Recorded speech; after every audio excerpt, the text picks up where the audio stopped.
कारण ते आधी सगळे काही शिकलेले असतात। पण या ठिकाणी जर तुम्ही पाहिलं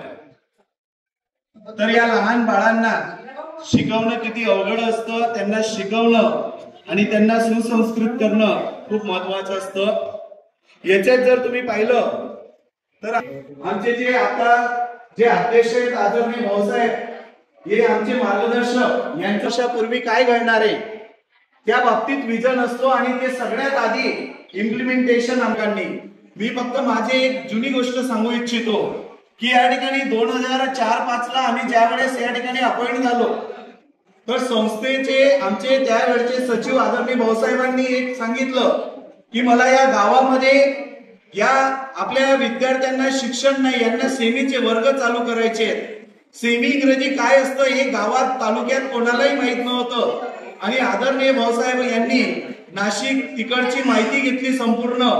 आणि त्याचे प्रस्ताव पाठवले आणि शिंदखेडा तालुक्यामध्ये पहिला सेमीचा वर्ग करणारी ही आमची शाळा आहे 2007 पासून। सगळ्यात महत्वाचं असं कुठल्याही शाळेला सेमी म्हणजे काय असतं, सेमी नक्की काय असतं, कोणते विषय शिकवले जातात हे सुद्धा कोणाला माहित न वर्ग सुरू केले। आज जर पाहिलं तुम्ही सेमीचे 2-2 वर्ग आमच्याकडे आहेत, 2 मुलांचे वर्ग,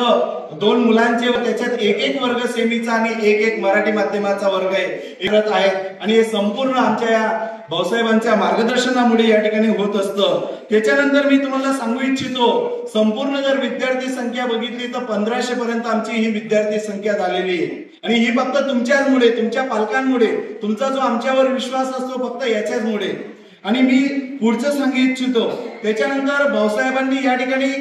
गायत्री माता आता 5वी ते 10वी पर्यंत शिक्षण आहे, परंतु हे जे लहान लहान मुलं आहेत आपल्या परिसरातले किंवा गावातले या मुलांना एक चांगल्या दर्जाचं शिक्षण दिलं पाहिजे म्हणून भाऊसाहेबांनी त्यांच्या स्वतःच्या पाठपुराव्याने त्या मंदिरची मान्यता मिळवली आणि ते आज 1 ते 4 वर्ग एकदम छान पैकी एकदम चांगली संख्या आहे। या प्रमाणे भाऊसाहेबांनी एक युनिट वाढवण्याचा प्रयत्न केला आणि तो अगदी यशस्वी सुद्धा या ठिकाणी झालेला आहे। पुन्हा मी आपल्याला सांगू इच्छितो की हे जे सर्व काय आहे 2004 पासून भाऊसाहेबांनी गायत्री माता प्राथमिक विद्या मंदिरची सुरुवात केली आणि आज खूप छान पद्धतीने या आमच्या गायत्री माताचे विद्यार्थी घडून मोठ्या मोठ्या पदापर्यंत पोहोचून गेलेले आहेत आणि चांगलं शिक्षण घेऊन एक चांगले सुसंस्कृत नागरिक म्हणून त्या ठिकाणी जगत आहेत। त्याचप्रमाणे मी आपल्याला सांगू इच्छितो की जर आपण 5वी ते 10वी होतं प्रायमरी युनिट सुरू केलं, पण माझे विद्यार्थी जे चांगले अगदी चांगले घडलेले विद्यार्थी ते बाहेर जायला नको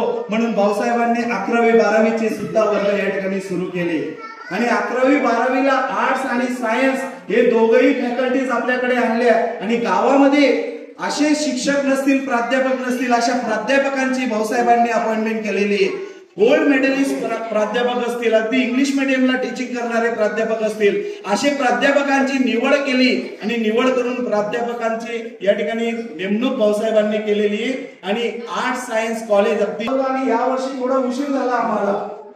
आम्ही त्याचा विचार केला आणि एक नवीन युनिट सुरू करायचं, ते युनिट म्हणजे त्या ठिकाणी केजी युनिट सुरू करायचं। मग आपल्याला या ठिकाणी जे ज्यांचं वय 3 वर्ष पूर्ण झालेलं असेल अशा विद्यार्थ्यांनी पुढे जावं, ज्यांचं वर्ष वय 2 झालेलं असेल ते पूर्ण चालायला